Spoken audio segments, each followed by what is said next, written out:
नमस्कार मित्रांनो, मी आज आपल्याच भागातील लोळाणे गावातील सुप्रिया सावीकर यांच्या फार्मवरती आलेलो आहे आणि मुंबईचं एकदम ऐशारामाचं जीवन सोडून खेडेगावामध्ये येऊन एक 3-4 एकर शेतीमध्ये शेतीतील विविध प्रयोग केलेले आहेत. एक आधुनिक शेती केलेली आहे.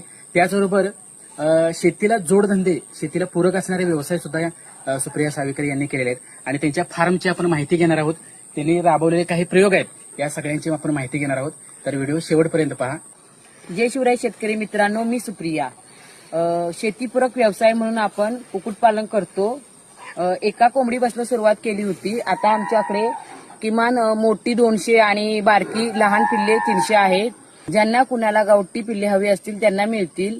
शेतीपूरक व्यवसाय म्हणून आम्ही कुक्कुटपालनासोबतच गांडूळ खत सुद्धा तयार करतो.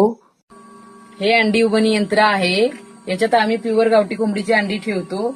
ज्यांना कुणाला अंडी उबणी यंत्र हवं असेल त्यांनी संपर्क साधा. तर मित्रांनो, कुक्कुटपालनासंदर्भात कोणतीही माहिती हवी असल्यास तुम्ही सुप्रियाताईंच्या प्राकृत ॲग्रो फार्मला नक्कीच भेट देऊ शकता. त्याचबरोबर प्राकृत ॲग्रो फार्म नावाचं इंस्टाग्राम अकाउंट आहे त्यांचं, त्याच्यावरती इंस्टाग्रामला फॉलो करून त्याच्यावरूनही तुम्ही माहिती घेऊ शकता. आणि हा व्हिडिओ कसा वाटला ते लाईक आणि कमेंट करून नक्कीच कळवा. आणि त्याचबरोबर आपल्या शेतकरी बांधवांना सुद्धा हा व्हिडिओ शेअर करा. धन्यवाद.